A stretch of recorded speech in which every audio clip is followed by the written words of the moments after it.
Scoopy Radio, here with NBA champion Mario Chalmers. Brother, what's going on? Not much chilling, man. How you? Working my tail off. Always. That's what we got to stay doing. That's what you're supposed to do. Right, always. So tell me something. The talk of the town is LeBron, Bronny, nepotism. Do you have a problem with the way that LeBron did it? No, I have no problem at all. I think it's a perfect opportunity for them. History's been made. More importantly, black history's been made. So, you know what I'm saying? I salute Bron. I salute his son for even had that chance to have his son that good to be able to get to that level. And Bron still for being in shape to still play at that level. So you can't take nothing away from him. As being LeBron's teammate, what were your earliest recollections of Bronny as a kid? You know, my son was a little bit younger than him, so I just remember they just stayed in the gym. Like, they just stayed in the gym or always go to our practice gym. Even when we was during our games, they'd be in the practice gym just playing all day. So that's how I always remember dedication and always wanted to be in the gym. The Miami Heat, Jimmy Butler, he is going to play out this season and go into free agency next offseason. What were your thoughts when you heard that? It's typical. It's not saying that he's leaving. It's just saying that, you know, we got to make some more pieces to make this a real championship contender. We've been there so many times, and we just haven't got over the hump yet, so we need to figure this out. And I don't think it's any bad blood. I don't think he's trying to demand a trade or anything. He's just saying, like, I got to look what's best for my future, my options. Your former head coach, Erik Spoelstra, is mentioned amongst the greats, and for him to be so young, it's miraculous. I mean, we're talking Popovich, we're talking Phil Jackson, we're talking Doc Rivers. What do you think has been or was the key to his longevity from the start? The way he adapted. One thing about Spo, he's not a person that thinks he knows it all. He's going to get in that film room. He's going to figure out different things to make the team better, make a player better, make himself better. And once you have that type of mentality, you have that type of dedication, you know, the sky's the limit. And he's just proven that, you know, hard work, dedication, and staying focused and staying driven on your goal to make players better, organization better, and everybody around you better. It's working.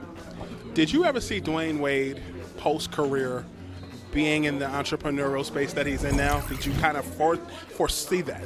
Yeah, definitely. I mean, he was doing it low-key when we was playing. It was just not as much time is dedicated to that when you're actually still playing. So I'm not shocked at all.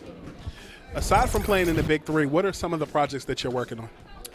Right now, working on my YouTube channel, trying to get that going. Just show everyday life of, you know, retired athlete.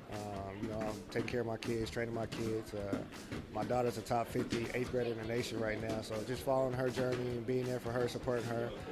Make sure my son is on the same thing. He just started AAU, so it's just supporting the kids and training kids and just trying to make the next generation understand what basketball can really do for you as a person and for your life. How will your YouTube channel be different? Still trying to figure that out. So that's the biggest key. I don't want it just to be like my name and I'm a former NBA player. That's the difference.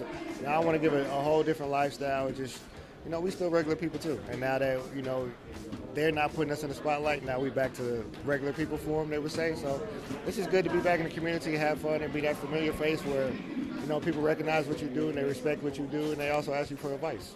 Bam Adebayo got the bag this summer. I feel like there's a couple of years over the last few years where he could have been in the conversation for Defensive Player of the Year.